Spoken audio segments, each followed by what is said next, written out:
Good morning, dear young friends. Welcome to the class. We are dealing with appreciating fiction. We are continuing the elements or factors in a fiction. Discussed about plot in the last class. And today, let's go on with characters and atmosphere. One of the really significant parts of fiction is character. So, what is character? We can see a quote from William H. Gass, The Concept of Character in Fiction. Great character is the most obvious single mark of great literature. So ലിറ്ററേച്ചറിൽ ഏതൊരു work നമ്മൾ ഓർത്തിരിക്കുന്നത് അതിലെ ക്യാരക്ടറിനെ വെച്ചിട്ടായിരിക്കും mainly. കഥയും അതുപോലെ തന്നെ പ്രധാനപ്പെട്ടതാണ് അതിലെ കഥാപാത്രങ്ങളും. So character is a Greek word which means a mark or a stamp and by extension a distinctive feature. A character is a figure depicted in a literary narrative or drama. And most of the characters in fiction are humans, but it need not be so always. So ഇവിടെ first പാരഗ്രാഫിൽ ഈ characters എന്ന് പറയുന്ന ഭാഗത്ത് ആദ്യത്തെ പാരഗ്രാഫിൽ പറയുന്നത് characters can be human as well as non human. Human ആയിട്ടുള്ള ക്യാരക്ടേഴ്സും ഉണ്ടായിരിക്കും, non human ക്യാരക്ടേഴ്സും ഉണ്ടായിരിക്കും. And they will carry, these character will carry the connotation of personality, sometimes even morality. സന്മാർഗമുള്ള അല്ലെങ്കിൽ ഒരു പ്രത്യേകതരം വ്യക്തിത്വമുള്ള ആൾക്കാരായിരിക്കും. നമ്മൾ തൊട്ട് മുന്നത്തെ ഭാഗത്ത് കണ്ടിരുന്നു protagonist and antagonist. The protagonist can be a good person or even he can be an anti-hero. Then the next one we can see Aristotle's concept about characters ആണ് ഈ ഒരു പാരഗ്രാഫിൽ പറയുന്നത്. That is, characters can be mimetic, that is representational, or they can be non-mimetic. Mimetic എന്ന് പറയുമ്പോഴത്തേക്കും definitely ആ ആക്ഷനെ imitate ചെയ്യുന്ന. Hope you remember the definition of tragedy while we go through literary criticism and theory. Tragedy is an imitation of an action. So that imitation എന്നുള്ള വാക്ക് അതിൻ്റെ മറ്റൊരു പദമാണ് മിമിക്കിങ്, mimicry, മിമിസിസ്. Okay, so mimic ചെയ്യുന്ന അല്ലെങ്കിൽ imitate ചെയ്യുന്ന, action imitate ചെയ്യുന്ന ക്യാരക്ടേഴ്സിനെ നമുക്ക് കാണാൻ പറ്റും. നോൺ മിമറ്റിക് ആയിട്ടുള്ള characters, that means the text, the grammatical, lexical, thematic or compositional യൂണിറ്റിനെയൊക്കെയാണ് ഈ നോൺ മിമറ്റിക് എന്നുള്ളത് കൊണ്ട് ഉദ്ദേശിച്ചിരിക്കുന്നത്. Okay.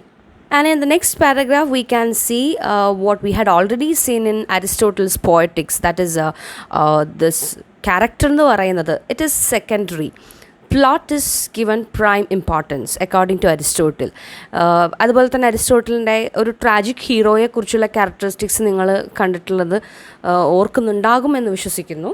A tragic hero shouldn't be too good, neither too good nor too bad character ആയിരിക്കണം. He should be having all those virtues in him, but because of a sort of error or because of his weakness, he must fall into his own tragedy or will end in catastrophe. So ആ ഒരു കോൺസെപ്റ്റിനെ തന്നെയാണ് ഇവിടെ ഒന്നുകൂടെ പറഞ്ഞു പോയിട്ടുള്ളത്. And his concept of plot is given more importance, or plot main ബിഗിലേ എന്ന് പറയുന്ന പോലെ plot is given more importance, and then the characters are just medium through which this action is made. For Aristotle, characters are primarily important as performers of actions and are subordinate to action itself. Okay, so characters important ആണ്, അത് action perform ചെയ്യുന്ന പെർഫോമേഴ്സായിട്ട് consider ചെയ്യുന്നു. Still they are subordinate to action. ഈ ഒരു അരിസ്റ്റോട്ടലിൻ്റെ കോൺസെപ്റ്റിനെ എതിർക്കുന്ന ഒരു കാഴ്ചപ്പാടാണ് നെക്സ്റ്റ് പേജിൽ നമുക്ക് കാണാനായിട്ട് സാധിക്കുന്നത്. ഈ കാഴ്ചപ്പാടിനെ, that is action is given more importance than the characters എന്നുള്ളതിനെ ഖണ്ഡിക്കുന്ന രീതിയിലാണ് E.M. ഫോസ്റ്ററിൻ്റെ we mentioned about this text earlier, aspects of the novel. ഈ ഒരു ബുക്കിൽ അദ്ദേഹം പറഞ്ഞു പോകുന്നത് that is, character is given more importance than the action എന്ന രീതിയിലാണ്. He also give importance to the mimetic or representational form of character. നമ്മൾ നേരത്തെ കണ്ടല്ലോ, രണ്ട് തരം ക്യാരക്ടേഴ്സിനെ നമുക്ക് കാണാൻ പറ്റും, മിമെറ്റിക് ആൻഡ് നോൺ മിമെറ്റിക്. അരിസ്റ്റോട്ടിൽ ഇമ്പോർട്ടൻസ് കൊടുത്തത് മിമെറ്റിക് ക്യാരക്ടേഴ്സിന് തന്നെയാണ്. E.M. ഫോസ്റ്ററും ഇമ്പോർട്ടൻസ് കൊടുക്കുന്നത് മിമറ്റിക് ക്യാരക്ടേഴ്സിനെ തന്നെയാണ്, പക്ഷെ വ്യത്യാസമുണ്ട്. അരിസ്റ്റോട്ടിൽ ക്യാരക്ടേഴ്സിന് ഇമ്പോർട്ടൻസ് കൊടുത്തിട്ടുണ്ടെങ്കിലും ആക്ഷനായിരുന്നു കുറച്ചും കൂടെ പ്രൈം ഇമ്പോർട്ടൻസ് കൊടുത്തിട്ടുള്ളത്, അതൊക്കെ മീതെ ഇമ്പോർട്ടൻസ് കൊടുത്തിട്ടുള്ളത്.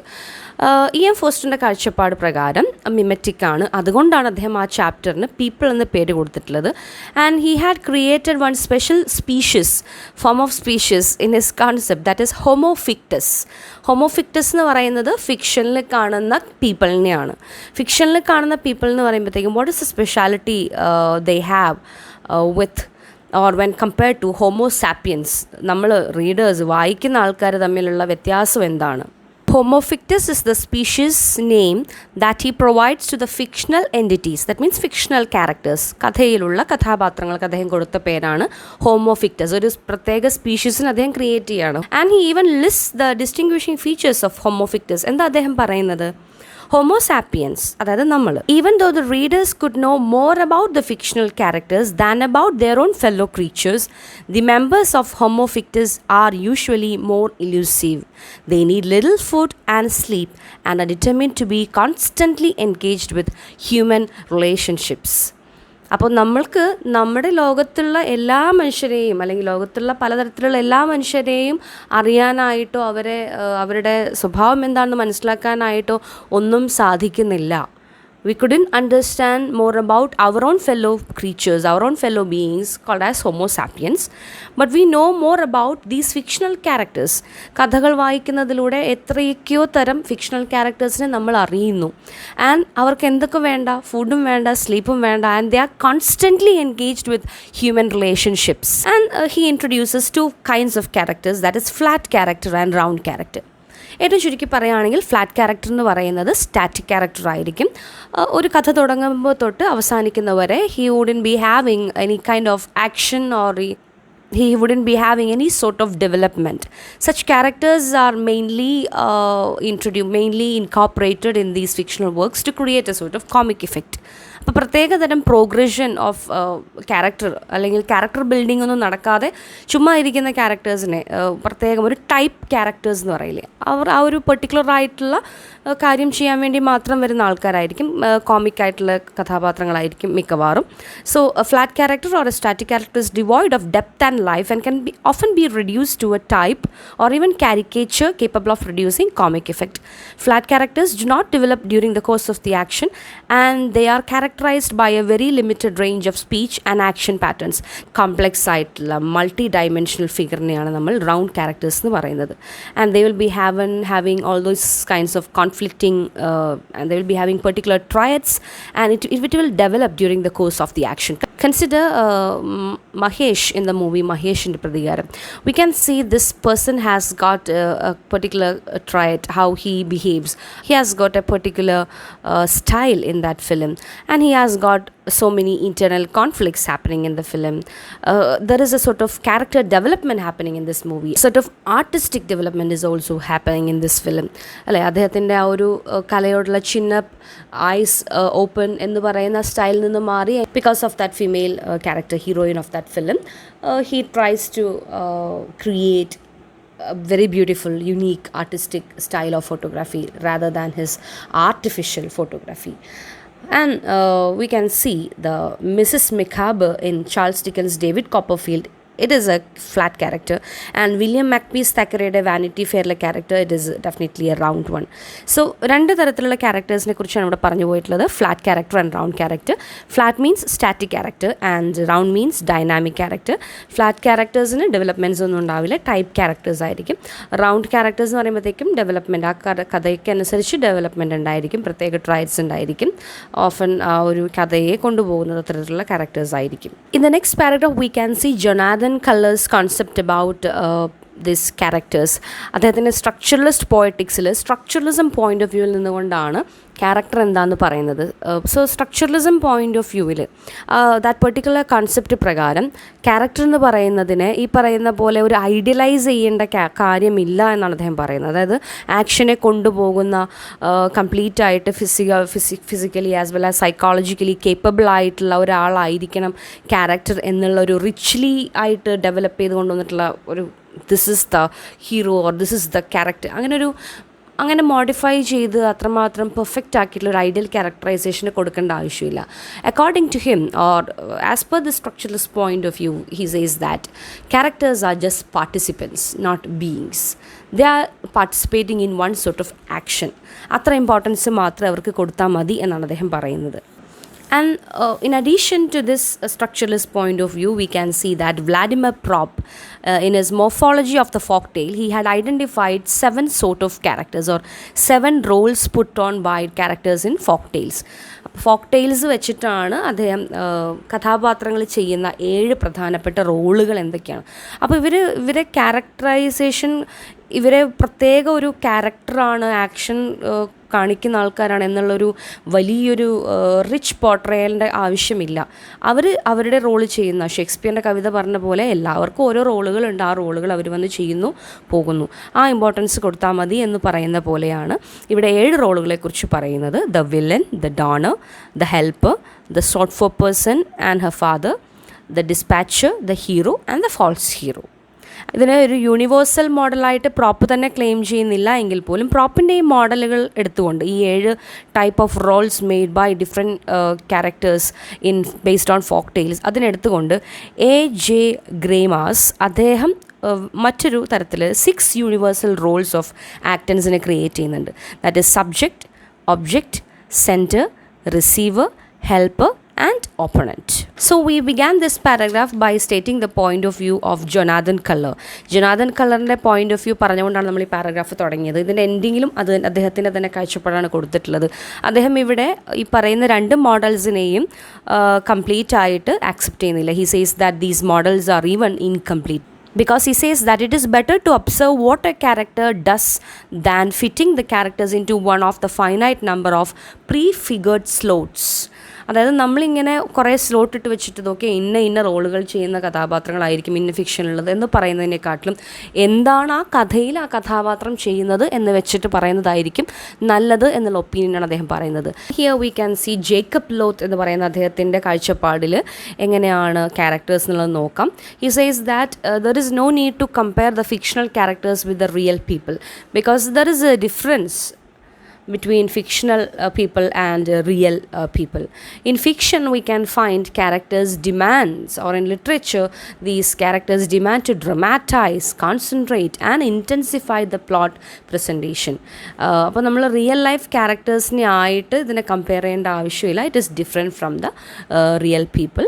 ആ ഒരു ക്യാരക്ടേഴ്സ് ഫിക്ഷണൽ ബീയിങ്സ് ആയിട്ട് തന്നെ കൺസിഡർ ചെയ്താൽ മതി. അവർ ആ ഫിക്ഷനെ ഏറ്റവും മനോഹരമാക്കാനും ഏറ്റവും ഇൻറ്റൻസിഫൈ ചെയ്യാനും ആ റോളിനെ ഹൈറ്റൻ ജയിക്കാനായിട്ടൊക്കെ വേണ്ടിയിട്ടുള്ള എലമെൻറ്റ്സൊക്കെ ആഡ് ചെയ്തിട്ടുള്ള കുറച്ച് സീസൺഡ് ആയിട്ടുള്ള ആൾക്കാരായിരിക്കും. അതായത് പൊടിപ്പും തൊങ്ങലൊക്കെ വെച്ചിട്ട് ആ ക്യാരക്ടറിനെ മനോഹരമാക്കാൻ, മാസ് ക്രിയേറ്റ് ചെയ്യാനായിട്ടും നമ്മൾ പറയാറില്ല ചില സിനിമകളിലെ അമാനുഷിക ശക്തിയുള്ള ഹീറോസിന് ഇടിക്കുമ്പോൾ പറന്നു പോകുന്ന പോലെ. അപ്പോൾ അങ്ങനെ കുറച്ച് മാസ് എലമെൻറ്റ്സ് ഒക്കെ ഉണ്ടായിരിക്കും. So there is no need to compare fictional people or fictional characters with real people എന്നുള്ളൊരു കോൺസെപ്റ്റാണ് അദ്ദേഹം ഇവിടെ വെക്കുന്നത്. He put forward this concept in his book Narrative in Fiction and Film, an introduction.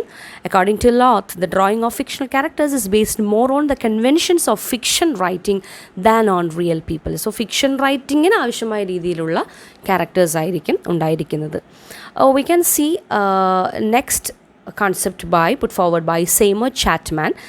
Chatmanൻ്റെ concept പ്രകാരം ക്യാരക്ടറിനെയും ആക്ഷനെയും തമ്മിലുള്ള ബന്ധം എന്ന് പറയുന്നത് മീനിങ്ലെസ് ആണെന്നാണ് അദ്ദേഹം പറയുന്നത്. A character can be reconstructed from the text by linking them to certain traits because characters are paradigms of traits.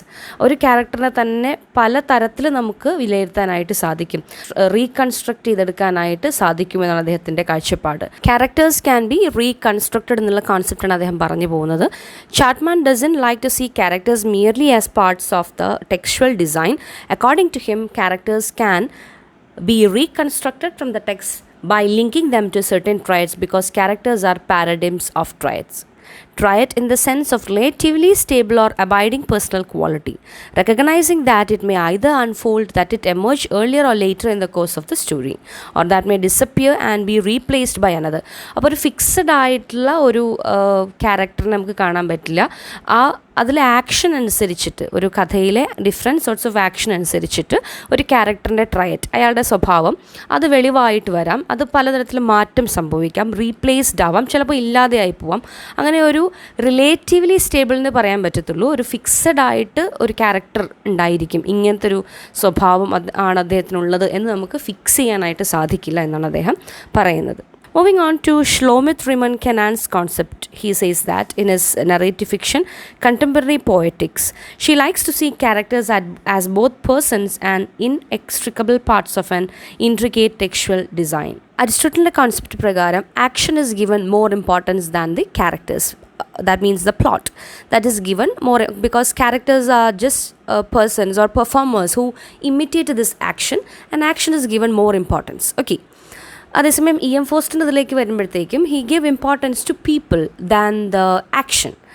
ഇവിടെ കെനാൻ്റെ കോൺസെപ്റ്റ് പ്രകാരം action and characters they are interdependent, പരസ്പര പൂരകങ്ങളാണ്, രണ്ടും ഒരേ രീതിയിൽ ഇമ്പോർട്ടൻ്റ് ആണ്.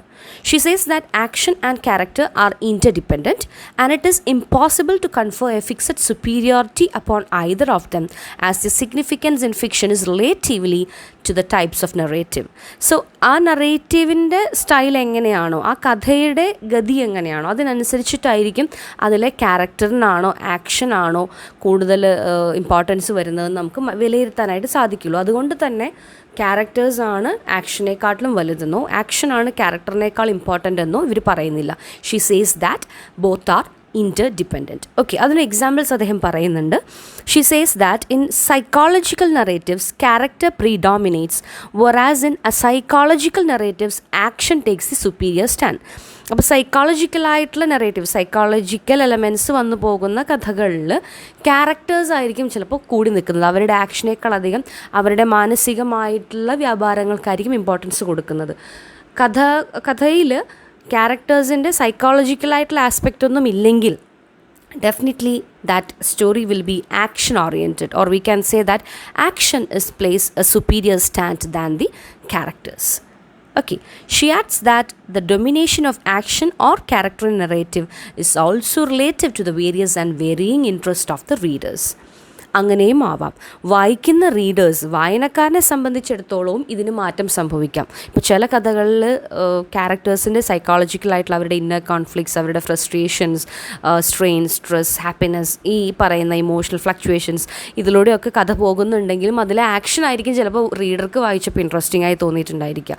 നേരെ തിരിച്ചും ആക്ഷൻ ഓറിയൻറ്റഡ് ആയിട്ടുള്ള അല്ലെങ്കിൽ ഈ പറയുന്ന കഥയ്ക്ക് ഇമ്പോർട്ടൻസ് കൊടുക്കുന്ന സ്റ്റോറീസിൽ ക്യാരക്ടേഴ്സ് അധികം ഉഴച്ചു നിന്നില്ലെങ്കിൽ പോലും ചില ആളുകൾക്ക് വായിക്കുമ്പോൾ sometimes they will relate themselves with this characters. അപ്പോൾ അവിടെ ക്യാരക്ടേഴ്സിനായിരിക്കും കൂടുതലായിട്ട് ഡൊമിനൻസ് കിട്ടുന്നത്. Okay, that's all about Kenan's concept regarding character in a story. Next we can see few concepts regarding character. Until now we had gone through the various sorts of or various concepts regarding character in fiction. Here we can see the process in which a character is made, or how an author creates or construct this fictional entity called as character. That is called as characterization.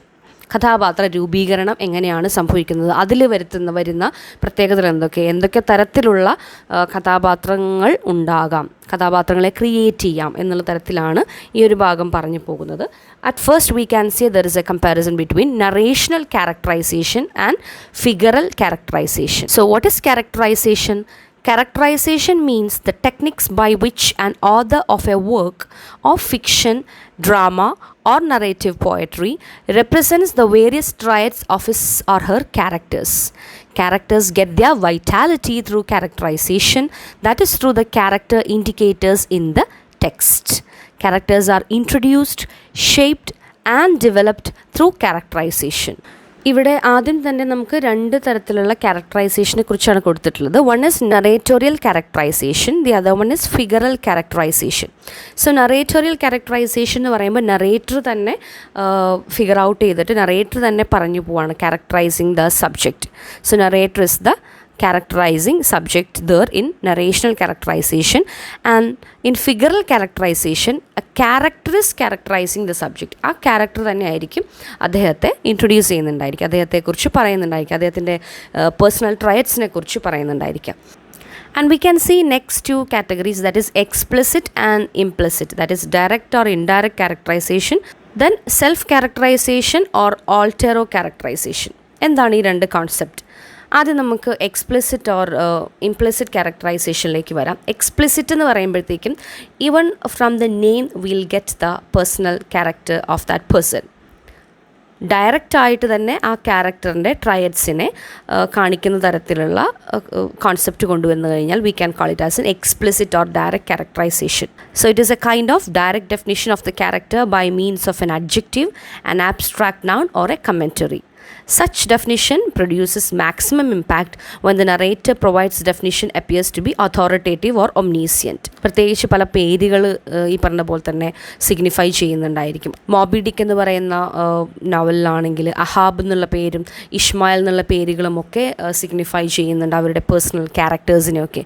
ഇപ്പോൾ ഒരാൾക്ക് യുദാസ് എന്നുള്ളൊരു പേരിടുകയാണെങ്കിലോ അല്ലെങ്കിൽ ഒരു വ്യക്തിക്ക് സീത എന്നുള്ളൊരു പേരിടുകയാണെങ്കിലോ ആ പേരിനെ അന്വർത്ഥമാക്കുന്ന ക്യാരക്ടറൽ ട്രയറ്റ്സ്, personal ട്രയറ്റ്സ് ആ വ്യക്തികളിലുണ്ടായിരിക്കും എന്നുള്ളത് അത് ഉണ്ടാകുകയാണെങ്കിൽ അങ്ങനെയുള്ള ആ പേരിനെ അന്വർത്ഥമാക്കുന്ന ക്യാരക്ടേഴ്സ് അല്ലെങ്കിൽ ആ ഒരു ഈ പറയുന്ന മിഥോളജിക്കലായിട്ടുള്ള ബിബ്ലിക്കലായിട്ടുള്ള ക്യാരക്ടേഴ്സിൻ്റെ പേഴ്സണലായിട്ടുള്ള ക്യാരക്ടേഴ്സിൻ്റെ ക്യാരക്ടറിസ്റ്റിക്സ് ഈ വ്യക്തികളിൽ ഉണ്ടാവുകയാണെങ്കിൽ ആ അവസ്ഥയിലൂടെ തന്നെയാണ് അവർ കടന്നു പോകുന്നതെങ്കിൽ we can call it as an explicit or direct characterisation. whereas implicit or indirect characterization definitely means it demonstrates, dramatizes or exemplifies a given character trait. പ്രത്യേകതരം പേരുകളോ അല്ലെങ്കിൽ ഡയറക്റ്റായിട്ട് ഇയാൾ ഇന്ന ആളാണെന്ന് പറയാതെ അയാളുടെ ആക്ഷനിലൂടെയോ അയാളുടെ ചില എക്സ്റ്റേണൽ അപ്പിയറൻസിലൂടെയോ അല്ലെങ്കിൽ ചില സ്പീച്ചുകളിലൂടെയൊക്കെയോ നമുക്ക് അദ്ദേഹത്തെ മനസ്സിലാക്കിയെടുക്കാൻ സാധിക്കുന്നുണ്ടെങ്കിൽ that is called as implicit or indirect characterization. ഒരു എക്സാമ്പിൾ പറയുകയാണെങ്കിൽ in the film Varathan we can see that character is very silent, but the end of the play ഒരു വൺ ടൈം ആക്ഷൻ കൊണ്ട് ഒരൊറ്റ ആ ഒരു അവസാന ഭാഗത്തുള്ള ഒരു ക്ലൈമാക്സ് സീൻ കൊണ്ട് അദ്ദേഹത്തിൻ്റെ ആ ഒരു ക്യാരക്ടർ ആ ഒരു വളരെ ഡൈനാമിക് ആയിട്ടുള്ള ക്യാരക്ടർ അവിടെ റിവീൽ ആവുകയാണ്. അപ്പോൾ അതുവരെ wheel think that why this character is behaving so എന്നുള്ള രീതിയിൽ അതിൻ്റെ എൻഡ് വരെ കൊണ്ടുപോകുന്നുണ്ടെങ്കിൽ അതിൻ്റെ എൻഡിലുള്ള ആ ഒരു പഞ്ച് ആ കൊടുക്കുന്ന dramatic impact വളരെ വലുതായിരിക്കും. So that is the same concept regarding this indirect or implicit or we can say Lucifer. Lucifer എന്ന് പറയുന്ന ഒരു കഥാപാത്രം അതിലെ സ്റ്റീഫൻ നെടുമ്പള്ളി എന്ന് പറയുന്ന കഥാപാത്രത്തിൻ്റെ ആ ഒരു ലാസ്റ്റ് സീനിലാണ് ഫസ്റ്റ് കാണിക്കുന്ന ഒരു ഇൻ്റർനാഷണൽ ഓർ ഇൻ്റർപോൾ തിരയുന്ന ഡോൺ ആണ് ഇതേ സെയിം വ്യക്തി എന്ന് മനസ്സിലാക്കാനായിട്ട് സാധിക്കുന്നത് ത്രൂ. ആൻഡ് ഇംപ്ലിസിറ്റ് ക്യാരക്ടറൈസേഷൻ എന്ന് പറയുമ്പോഴത്തേക്കും അതിലൊരു ക്യാരക്ടറിൻ്റെ തോട്ട് അല്ലെങ്കിൽ അയാളുടെ ഒരു ഡയലോഗ് അല്ലെങ്കിൽ ഒരു സ്പീച്ചിൽ നിന്നൊക്കെ അദ്ദേഹത്തിൻ്റെ ഒരു വ്യക്തിയുടെ ക്യാരക്ടർ നമുക്ക് മനസ്സിലാക്കാനായിട്ട് സാധിക്കും. ഒരു ക്യാരക്ടറിൻ്റെ ലാംഗ്വേജ്, ഒരു ക്യാരക്ടറിൻ്റെ സോഷ്യൽ ക്ലാസ്, ഒരു ക്യാരക്ടറിൻ്റെ പ്രൊഫഷനൊക്കെ അയാളുടെ എക്സ്റ്റേണൽ അപ്പിയറൻസിൽ നിന്നും ബിഹേവിയറിൽ നിന്നൊക്കെ മനസ്സിലാക്കിയെടുക്കാനായിട്ട് സാധിക്കും. സോ ഇൻഡയറക്റ്റ് ക്യാരക്ടറൈസേഷൻ എന്ന് പറയുമ്പോൾ ഈ പറയുന്ന പോലെ തന്നെ ഒരാൾ എന്താണെന്ന് പറയുന്നതിനേക്കാൾ ഉപരി ഒരാൾ എന്താണെന്ന് കാണിച്ചു തരുന്നതാണ് ഇൻഡയറക്റ്റ് ക്യാരക്ടറൈസേഷൻ എന്ന് പറയുന്നത്. So direct characterisation is what an author tells us about a character, and indirect or implicit characterization means the author is showing the reader what the character is like. അതുതന്നെയാണ് self characterization or auto ക്യാരക്ടറൈസേഷനും altero ക്യാരക്ടറൈസേഷനും തമ്മിലുള്ള വ്യത്യാസത്തെക്കുറിച്ച് പറയുന്നത്. Self characterization എന്ന് പറയുമ്പോൾ characters will talk about or will be aware of their own traits, whereas altero characterization എന്ന് പറയുമ്പോൾ another character will reveal the character traits. For example in the For example, in Rajamanikam, we can see that രാജമാണിക്യത്തിൽ എന്താണ് ഈ വന്ന വ്യക്തി അയാളുടെ external അപ്പിയറൻസോ അയാളുടെ പ്രൊഫഷനോ ഒന്നുമല്ല, അയാൾ മറ്റൊരു ആളാണ്, അല്ലെങ്കിൽ മറ്റൊരു പവർഫുൾ ആയിട്ടുള്ള ഒപ്പണൻ്റ് ആണ് എന്നുള്ളത് വേറൊരാളാണ് പറഞ്ഞു തരുന്നത്. So that is altero characterization. Whereas when one character says that okay, I am this എന്ന് പറഞ്ഞു തരികയാണെങ്കിൽ that is self characterization, right? So these are the different forms of character and characterization mentioned in this part. ഒരുപാട് ടേംസും ഒരുപാട് കോൺസെപ്റ്റ്സും ഈ ഒരു ഏരിയയിൽ വന്നു പോകുന്നുണ്ട്. So read well. Have to complete one more part in this section. അറ്റ്മോസ്ഫിയറും കൂടെ ഇവിടെ കംപ്ലീറ്റ് ചെയ്യാനുണ്ട് ഈ ഒരു ഏരിയയിൽ. We can continue it in the next class. Till all of you take care, be safe and strong. Thank you and bye-bye.